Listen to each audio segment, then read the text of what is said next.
Raju P Nair, news and വ്യൂസിലേക്ക് സ്വാഗതം. ഞാൻ താങ്കളിലേക്ക് വരികയാണ്. ഇതാ ഇന്നത്തെ പത്രങ്ങളിൽ നിറയെ വാർത്തകളാണ്. അത് കോൺഗ്രസ് വിരുദ്ധ പത്രങ്ങളിലോ UDF വിരുദ്ധ പത്രങ്ങളിലോ അല്ല.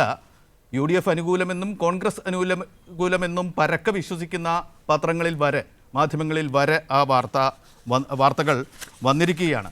ആ വാർത്തകളൊക്കെ താങ്കളും കണ്ടിട്ടുണ്ടാവും എന്ന് ഞാൻ വിചാരിക്കുകയാണ്.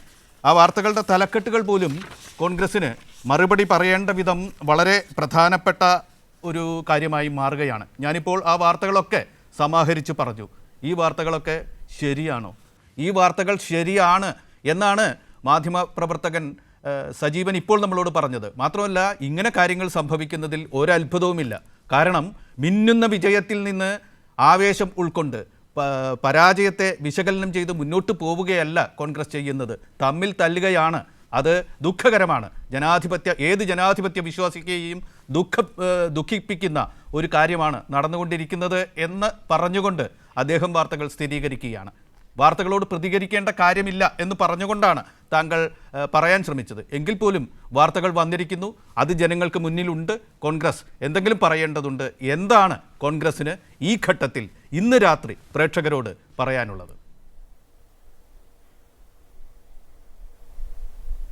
അല്ല, കുറച്ച് ദിവസം മുമ്പ് നിങ്ങൾ ഈ വയനാട് യോഗത്തിൽ വെച്ച് കെ മുരളീധരനെ ഷാനിമോൾ ഉസ്മാനും TN പ്രതാപനും അങ്ങ് ഭയങ്കരമായിട്ട് അങ്ങ് വിമർശിച്ചു എന്ന് പറഞ്ഞ വാർത്തയെ കൊടുത്തായിരുന്നല്ലോ. പിന്നെന്ത് സംഭവിച്ചു? മുരളീധരനും അതുപോലെ തന്നെ അവർ തന്നെ പറഞ്ഞല്ലോ അങ്ങനത്തെ ഒരു സംഭവം ഉണ്ടായിട്ടില്ല എന്നുള്ളത്. ചന്ദ്രശേഖർ കുറേ നാളായിട്ട് ഈ മാധ്യമപ്രവർത്തനം നടന്നവരാണല്ലോ. ഒരു 10-15 വർഷങ്ങൾക്ക് മുമ്പ് ഈ വിഷ്വൽ മീഡിയ ഒന്നും അത്ര വലിയ സജീവമല്ലാതെ ഇരുന്ന കാലത്ത് ഈ നേതാക്കന്മാർ, മുഖ്യമന്ത്രി ഒക്കെ ഉൾപ്പെടെ പ്രസ് കോൺഫറൻസ് നടത്തും. ആ പ്രസ് കോൺഫറൻസ് കഴിഞ്ഞാൽ പറയും ഓഫ് ദ റെക്കോർഡ് എന്ന് പറഞ്ഞുകൊണ്ട് പിന്നെ മാധ്യമപ്രവർത്തകരോടിരുന്ന് വളരെയധികം ആത്മാർത്ഥമായിട്ട് സത്യസന്ധമായിട്ട് പല തെറ്റുകളെ സംബന്ധിച്ച് തുറന്നു പറയുന്ന ഉൾപ്പെടെയുള്ള ഒരു രീതി പണ്ടുണ്ടായിരുന്നു. ഞാൻ രാഷ്ട്രീയ പ്രവർത്തനമൊക്കെ തുടങ്ങുമ്പോൾ കണ്ടിട്ടുള്ള കാര്യങ്ങളാണ്. അങ്ങനെ ഓഫ് ദ റെക്കോർഡ് പറയും. പക്ഷെ അന്നത്തെ ഓഫ് ദ റെക്കോർഡ് എന്ന് പറയുന്നതിനെ പിന്നെ പബ്ലിഷ് ചെയ്യാനായിട്ട് ഒരു മാധ്യമപ്രവർത്തകനും ആ മര്യാദകേട് കാണിക്കില്ലായിരുന്നു. പക്ഷെ ഇന്ന് മര്യാദകേട് മാത്രം കാണിക്കുക എന്നുള്ള രീതിയിലേക്ക് പലപ്പോഴും പോകുന്നുണ്ട്. ഇപ്പൊ കഴിഞ്ഞ ദിവസങ്ങളിൽ ഉള്ള കാര്യത്തൊക്കെ മാധ്യമങ്ങളുടെ മര്യാദകേടൊക്കെ സംസാരിച്ചുകൊണ്ടിരിക്കുന്ന ഒരു സമയമുള്ളത്. അതവിടെ നിൽക്കട്ടെ. അപ്പോൾ എന്തായാലും നിങ്ങൾക്ക് വാർത്ത കിട്ടുമ്പോൾ നിങ്ങൾ വാർത്ത കൊടുക്കും, അല്ലെങ്കിൽ എന്തെങ്കിലും ഇത്, അല്ലെങ്കിൽ നിങ്ങൾ വാർത്തകൾ ഉണ്ടാക്കും. പലപ്പോഴും നരേന്ദ്രമോദിയുടെ സർക്കാരിനെ കുറിച്ച് പറയുന്ന ഡാറ്റ കുക്കിംഗ് ആണ്. പക്ഷേ നിങ്ങൾക്ക് ന്യൂസ് കുക്കിംഗ് ആണ്. അത് നടക്കട്ടെ.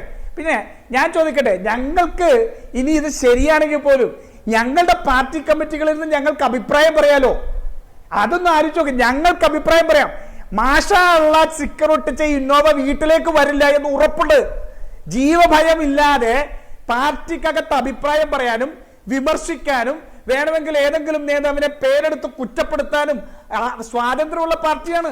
അത് പറഞ്ഞാൽ ഇന്നോവ എന്ന് തിരിയില്ല, 51 വെട്ടില്ല, ഈ കട്ടിലടിയിൽ ഒളിക്യാമറ വെക്കില്ല. അങ്ങനത്തെ ഒരു ഗുണമുണ്ട്. ഞങ്ങളുടെ പാർട്ടിക്കുള്ള കാര്യമാണ്. ഞങ്ങൾ അങ്ങോട്ട് പറയും, ഇങ്ങോട്ട് പറയും, ചിലപ്പോൾ അല്പം കയർത്തു പറയും, ചിലപ്പോൾ അതിനെ സംബന്ധിച്ച് പറയും.